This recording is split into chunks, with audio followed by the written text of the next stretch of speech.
خواتي وخواتاتي اهلا وسهلا مرحبا بكم يا جماعة الخير صباح الخير عليكم زول الفلا والمساء الخير عليكم pour celles et ceux qui veulent nous regarder ce soir Inch'Allah مول الفطور وصحة رمضانكم وصحة فطوركم pour celles et ceux qui vont nous regarder après le ftour parce que beaucoup d'entre vous essayent d'apprécier et regardent ou là apprécient notre contenu juste après la rupture du jeûne. Avant ça va être un peu difficile pour eux, d'autant plus qu'il y a beaucoup de chiffres, beaucoup de détails, beaucoup de précisions.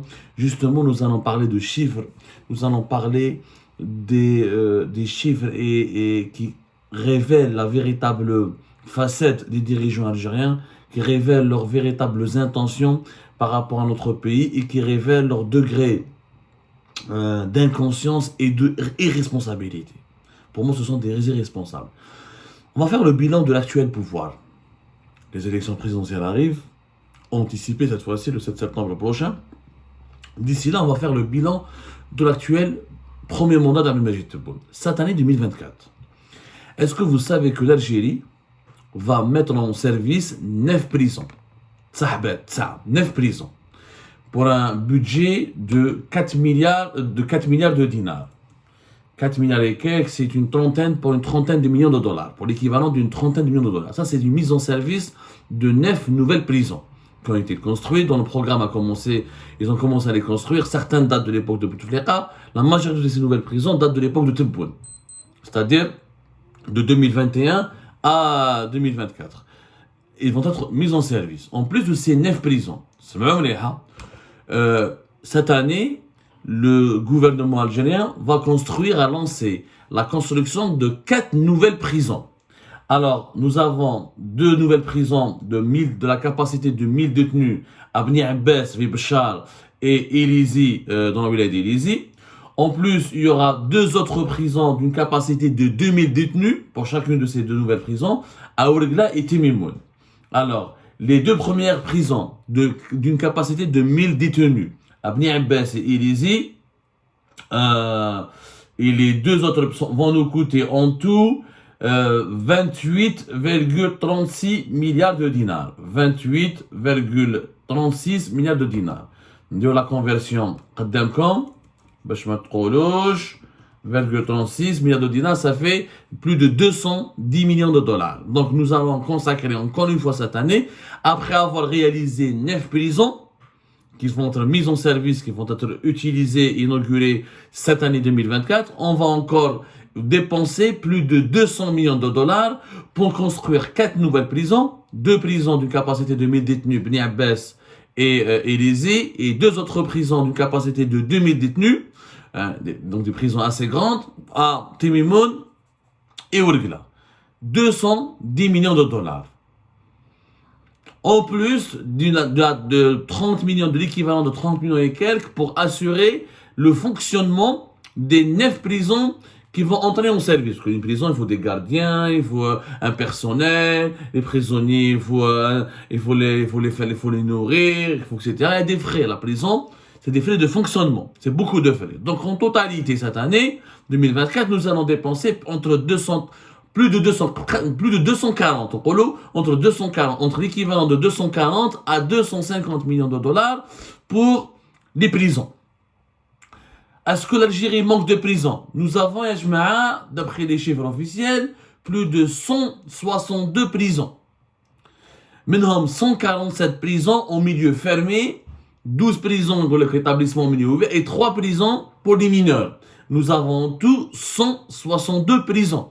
C'est quand même pas mal. Plus il y a les nouvelles prisons qui vont être les 9 qui vont être mises en service, plus les 4 autres qui vont être construites, dont on ne saura pas quand est-ce qu'elles vont être réceptionnées, certainement d'ici 2026.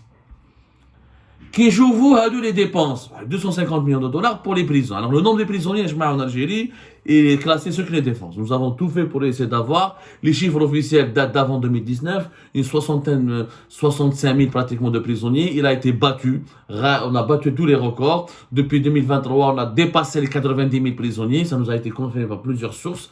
Mais on a encore du mal à confirmer le chiffre précis, exact du nombre de prisonniers.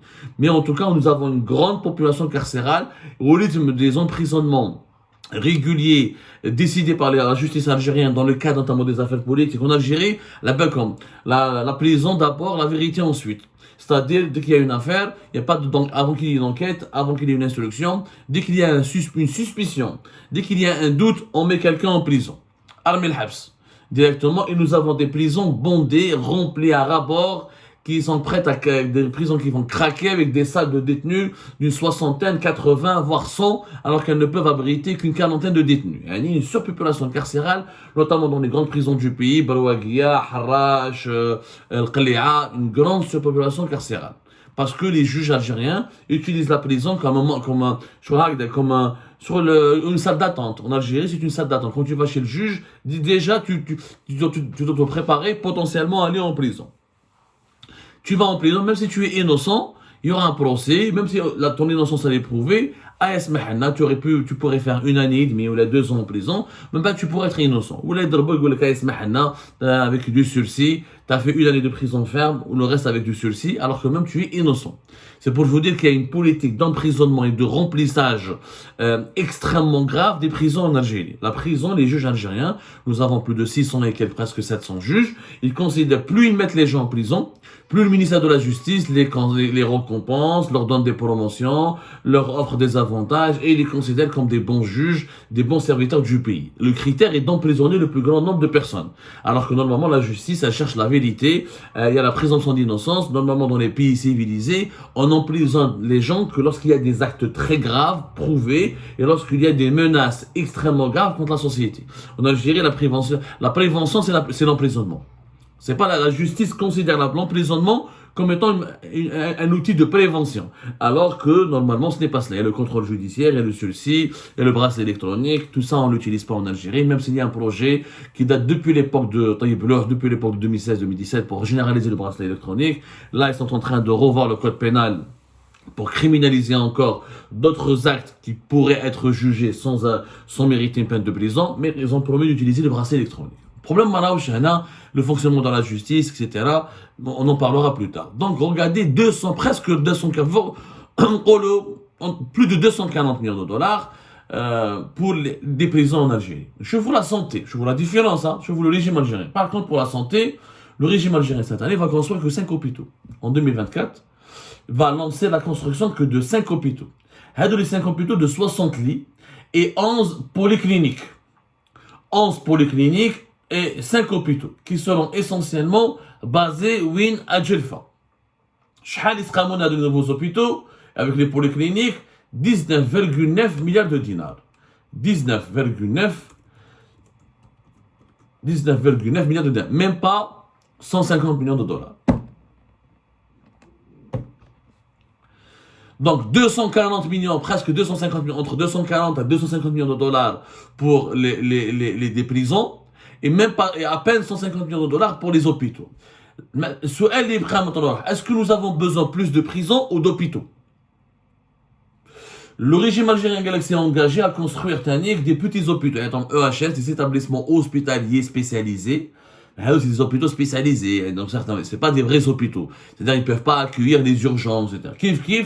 Toujours 60 lits. C'est des petits hôpitaux. Le régime Tebboune n'a rien prévu pour cette année pour construire un hôpital, alors que nous avons un système hospitalier totalement débordé, et totalement archaïque. On a des hôpitaux publics décriés. On a à peine les grands hôpitaux, une quinzaine. On a à peine, officiellement, nous avons 300 établissements hospitaliers, mais on compte en Algérie dans ce classement les hôpitaux hospitaliers, les polycliniques, les hôpitaux de campagne, les petits hôpitaux à 60, 100 lits, mais les vrais hôpitaux, les grands hôpitaux, on n'a que 14, les CHU, ce qu'on appelle nous les CHU, on n'a que 14. On n'en a que 14. Pour le 16, parce qu'il y a deux hôpitaux grands, assez spécialisés, ailleurs j'ai oublié, on peut dire qu'on a 16. Entre 14 et 16, voilà. Parce que le classification des CHU, etc., elle obéit à des critères. Nous avons effectivement des salles de soins, des polycliniques, etc., mais qui ne sont pas équipées et qui ne peuvent pas soigner des cas urgents, alors que nous avons réellement besoin d'un nombre important d'hôpitaux. Or, en Algérie, nous considérons qu'il faut plus donner de l'argent à des prisons qu'à des hôpitaux. Et ça, c'est inquiétant. Quand on donne 100 millions de dollars de plus pour construire des nouvelles prisons, alors qu'il n'y a peut-être pas la nécessité de construire des prisons. D'ailleurs, il faut se poser la question, est-ce que les 160 et quelques, presque 170 prisons que nous avons, est-ce qu'elles sont déjà bien gérées? Est-ce que le nombre élevé des prisonniers en Algérie, est-ce qu'il est justifié? Est-ce qu'il n'y a pas un problème? Est-ce qu'on peut peut-être pas prévoir notre peine de prison alternative? Est-ce que la politique des emprisonnements conduite par la justice algérienne, est-ce qu'elle a obtenu ses effets sur la fin de la criminalité, sur la baisse sur la diminution des fléaux sociaux, etc. Elle dit, mais il n'y a pas de débat là-dessus, il n'y a pas de remise en cause, il n'y a pas d'enquête réellement, il n'y a pas voilà, on décide de construire des prisons, etc. Alors, on investit sur des prisons de 2000 détenus, mais pour les hôpitaux, on construit des hôpitaux de 60 lits. Quel est l'ordre de priorité? Bon, après, l'État algérien finance autre chose dans la santé. Il y aura cette année, par exemple, l'acquisition des équipements médicaux. Ils vont acquérir des ambulances, des cliniques mobiles, quelques véhicules utilitaires. Ils veulent déjà faire des travaux au niveau de quelques hôpitaux, des travaux de rénovation et d'extension au niveau de certains hôpitaux. Mais bon, ça reste quand même, extrêmement bas quand on voit ces dépenses-là, extrêmement bas par rapport aux besoins de la population algérienne. Je vous rappelle que nous sommes quand même 47 millions d'habitants et que chaque année on fait entre 900 000 et 1 million de bébés. C'est-à-dire que dans 2-3 ans, on va se rapprocher, on va peut-être même dépasser ou se rapprocher de la barre des 50 millions d'habitants. On n'est plus un pays d'une trentaine de millions d'habitants. Donc nous avons besoin de grands hôpitaux, d'hôpitaux très modernes et des hôpitaux très bien équipés. Il y a eu des projets qui ont été lancés. Par exemple, ces dernières années, on a effectivement réceptionné 16 hôpitaux dans les wilayas du Sud, mais c'est souvent des hôpitaux avec des petites capacités, à savoir moins de 100 lits, et mal équipés, avec un grand manque de médecins, avec des équipements une certaine pénurie des médicaments. La santé en Algérie, elle a besoin de davantage d'investissements. Je crois qu'il faut être rationnel. Tout pays qui fonctionnerait avec une certaine logique, il va investir plus d'argent dans les hôpitaux, dans la santé, dans la construction des hôpitaux que dans la construction de prisons. Parce que ce n'est pas en emprisonnant les citoyens qu'on va assurer la sécurité du peuple ou du pays. C'est en soignant ce peuple, c'est en veillant sur son bien-être qu'on pourra en tout cas réduire certainement les fléaux sociaux qui menacent la stabilité de notre pays ou l'ordre public. Sauf que le régime algérien, il privilégie toujours la répression à la prévention. En réalité, il remplit les prisons de notre pays parce qu'il fait de la répression. Il ne fait pas de la prévention. Quand on construit que 5 hôpitaux, mais on donne plus d'argent pour construire 4 grandes prisons, c'est clair, c'est des choix de politique publique qui dévoilent encore une fois la véritable nature de ce régime. Un régime qui se préoccupe essentiellement de l'appareil répressif, qui veut se doter d'un grand appareil répressif. Les prisons font partie des appareils répressifs. Togoult, etc., bien baisse les régions du Sud, au lieu d'ouvrir des zones économiques, de développer le tourisme dans ces régions-là, de créer des emplois, on crée des prisons. On commence à créer des prisons. On ne sait même pas jusqu'à quand on va s'arrêter, combien de prisons encore on va créer. Quel est l'objectif, Madame Benneche? Attends, on a des chiffres, le ministère de la Justice, mais il y a Dash. Quelle est la politique actuelle du régime algérien? Combien de nouvelles? On doit quoi? On doit dépasser les 200 prisons? Je ne comprends pas. أنا صراحة مانيش فاهم qu'est-ce qui se passe, c'est quoi? Alors que le pays a besoin minimum de 25 grands hôpitaux à travers le pays. Au lieu de construire des petits hôpitaux de 60, 90 lits, construisons des vrais hôpitaux de 500, 600 lits. Au moins des grands CHU. C'est pas normal d'avoir que des 14 CHU, alors qu'on a besoin d'au moins 24 CHU à travers le pays. Au moins 10 grands CHU dans 10 villes qui sont en train de... Kima Djelfa, Kima Tiaret, Kima Staif, Kima Malabadish, Kima Larouat, Kima les villes du Sud, mais des vrais hôpitaux. Où il y a une palette de soins. Mais au lieu de cela, on mise sur la construction de prisons. Bon, comme on approfondit, honnêtement, l'analyse les dépenses publiques dans notre pays, vous allez voir que réellement que le régime algérien est en train de faire du n'importe quoi. Qu'il investit essentiellement sur le renforcement des moyens de la répression, sur les moyens et les conditions de travail des dirigeants, des fonctionnaires algériens, le train de vie de l'État. Quant aux véritables besoins de développement du pays, la hayata liman tunadi, karitha. Il y a des investissements, mais qui ne sont pas, encore une fois, à la hauteur des besoins du pays et qui ne dévoilent aucune ambition particulière et qui ne permettent pas à l'Algérie de rattraper son retard. Alors, c'est pour ça qu'il faut du changement dans notre pays.